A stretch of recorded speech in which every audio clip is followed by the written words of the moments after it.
Guys, me again. Don't mind the noise behind me or pressure washer in the tractor and the truck. This is my elderberry bush. You need two in order to pollinate, and I have a sandule and a sandule. And what I'm going to do is I'm going to propagate these. So this was my original one that I had bought 2 years ago, I believe it was. And I've already made 2 other plants off of this one and 2 other plants off of my other one. So I have 6 when I started with 2, and I just noticed that one didn't make it, one did die. So I am going to have to put another one in there, but I'm going to take a couple of clippings because I want a couple more, and then I am going to give one to a friend of mine. But you can see there's little like buds on them. What you're going to do is you want to take a branch. So this would be the branch. I'm going to take one without buds, so I'm going to take one from down here. I'll show you. You're just going to take a branch like this. I cut it under the nub. I don't know if you can see there's a nub there, and you're going to cut it on a slant. I'm going to take these lower ones off, and then what we're going to do is stick it in a glass of water and put it in the sun. So let me take a couple more here, and then we'll go over to the next one. Now you can see there's new green shoots here. I don't want the green shoots. I want like the brown actual what's the word I'm looking for? Stem, I guess. But I'm trying not to get the flowers. I might not have to take them from here. Let's take them from my other one. So I have this one.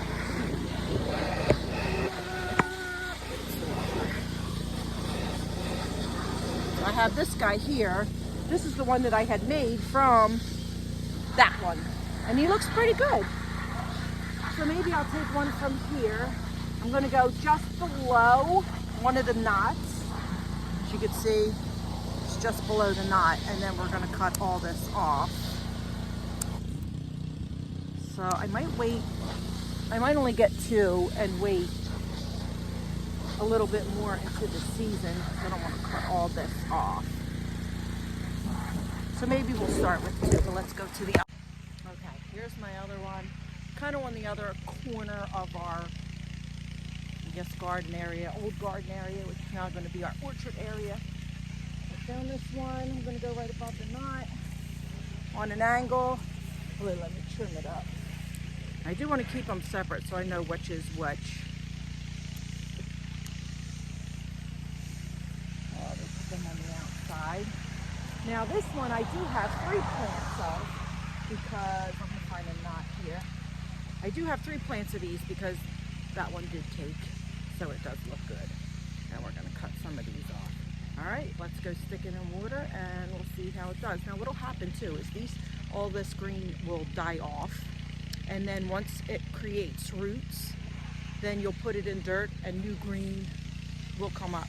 Once the new green comes up and they get, I guess, about this size, then what I do is then I come out here and I put it in the dirt. Let me show you my ones that have done well so far way down here. So we got this one right here and that one right there. So they all did well. Let's go stick it in water.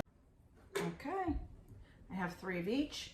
I'm just sticking them in a jar with water. I did label them just so I know which one was which. And I'm just going to stick them in the window with all my other plants here. But they will be going, these guys, I'm going to stick this one over here.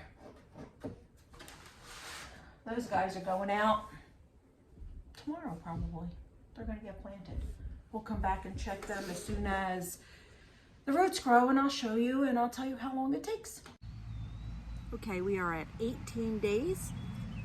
We have our elderberries that have been sitting in our water. You can see there is some dirt on it. I just want to show you the roots. So as you can see, they're doing pretty well. So you can leave them in a little bit longer, but I feel like that's a good root system. So I am going to put them in the dirt. Now this one only has a little bit. So what I'm going to do with this is I'm going to leave it in and leave it in the windowsill. I guess with all of them together, maybe this didn't get enough light. Now I did have them marked with the date so I know how long it is. You figure about 3 weeks it would take, but you'll be able to see it. So just go visually. And then I put which one it is because we do have the two separate. I have my pots here.